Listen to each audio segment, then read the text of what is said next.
अस्सलामुअलैकुम प्यारे साथियों। मैं हूँ ज़ैनब फ़ातिमा और आप देख रहे हैं तसव्वुर चैनल। चलिए कुछ अच्छा सुनते हैं। कहते हैं जब जब जो जो होता है तब तब वो हो जाता है। कहानी है एक सेठ जी की जो काफ़ी मालदार और शहर का सबसे अमीर बिजनेसमैन था। सेठ जी की सिर्फ एक औलाद थी जो उसकी बेटी थी।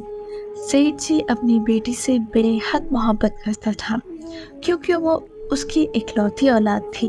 बेटी जवान थी और सेठ जी और उसकी बीवी को उसकी शादी की फिक्र थी। सेठ जी अपनी बेटी की शादी भी अपनी तरह किसी बिजनेस फैमिली में करना चाहते थे। आखिरकार एक दिन सेठ जी की मुलाकात अपने एक पुराने दोस्त से हुई। इत्तेफाक से वो भी बिजनेस कर रहे थे। इनका एक बेटा था और उसकी भी शादी नहीं हुई थी। सेठ जी और उनके दोस्त बातचीत में मसरूफ थे। तभी उनके दोस्त का बेटा आ गया जो काफ़ी पढ़ा लिखा और अच्छे अखलाक का मालिक था। सेठ जी को अपने दोस्त का बेटा बहुत ज़्यादा पसंद आया। यहीं से इन दोनों की शादी की बात चल निकली और कुछ ही माह के अंदर इन दोनों का निकाह हो गया। सेठ जी और उनकी बीवी काफ़ी खुश थी, मगर अल्लाह को कुछ और ही मंजूर था। कुछ ही महीने गुजरे थे कि सेठ जी के दामाद का सारा कारोबार ठप हो गया। काफ़ी नुकसान के बाद बिल आखिर वो सड़क पर आ गए। नौबत यहाँ तक पहुँची कि घर में फाखे होने लगे। बीवी ने काफ़ी मर्तबा सेठ जी से बात की कि क्यों ना हम अपनी बेटी को कोई बिजनेस खुलवा देते हैं, इनकी कुछ मदद करते हैं ताकि हमारी बेटी कुछ चैन का सांस ले। मगर सेठ अपने उसूलों का बड़ा पाबंद था। उसने अपनी बीवी से कहा कि जो नसीब में होता है वो होकर ही रहता है। नसीब में जो है उसे कोई नहीं टाल सकता, और जब मेरी बेटी का नसीब में अल्लाह कुछ अच्छा लिख देगी, सारी कायनात खुद ही उसकी मदद करेगी। तुमको सब्र रखना होगा।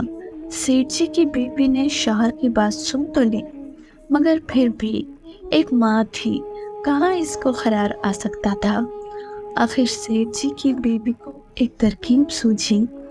उसने अपनी बेटी और दामाद को एक दिन घर खाने पर बुलाया। उस दिन सेठ जी घर पर नहीं थे। जब खाना खा चुके तो माँ ने अपनी बेटी से कहा कि बेटी, मैं तुम्हारे लिए कुछ मोतीचूर के लड्डू बना देती हूँ। सेठ जी की बीवी ने 5 किलो मोतीचूर के लड्डू तैयार कर लिए और इन सब के बीच में सोने के अशरफियाँ रख दी। सेठ जी की बीवी का ख्याल था कि मेरा दामाद और मेरी बेटी जब घर जाकर मोतीचूर का डब्बे को खाने के लिए खोलेंगे तो अशरफी इनको मिल जाएंगी और इस तरह वो कोई कारोबार कर लेंगे और इनको कोई शर्मिंदगी महसूस नहीं होगी। यहाँ भी अल्लाह को कुछ और भी मंजूर था।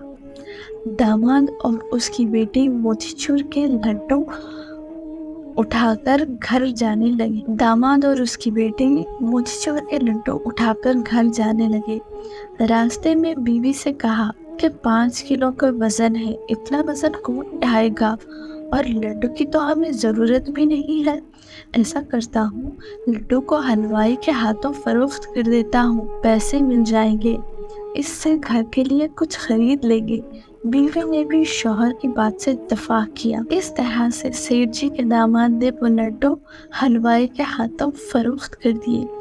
कुछ ही देर के बाद सेठ जी का वहाँ से गुजर हुआ।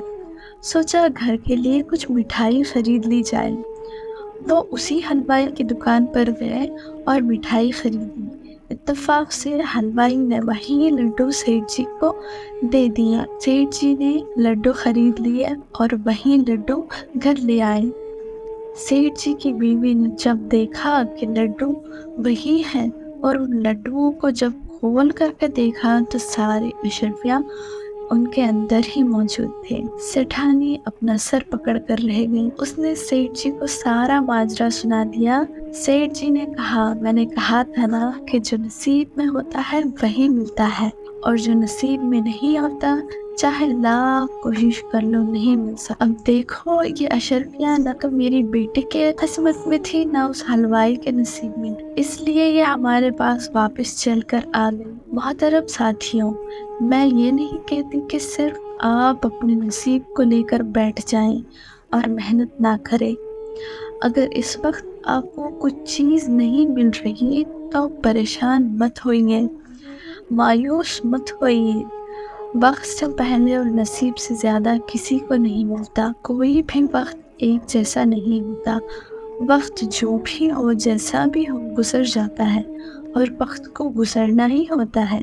अगर आज अच्छा वक्त नहीं है तो कल अच्छा वक्त भी आएगा, और आज अगर अच्छा वक्त है तो कल बुरा वक्त भी आ सकता है, क्योंकि झूला जितना पीछे जाता है उतना ही आगे भी जाता है। अगर आज झूला पीछे है आगे भी जाएगा और ज़रूर जाएगा। ज़ैनब फातिमा को दीजिए इजाज़त, इस उम्मीद के साथ कि अगली बार वीडियो लेकर आपकी खिदमत में ज़रूर हाजिर होंगी। तब तक के लिए खुदा हाफिज़। अल्लाह आप सबका हाजिर व नासिर हो। अस्सलाम वालेकुम।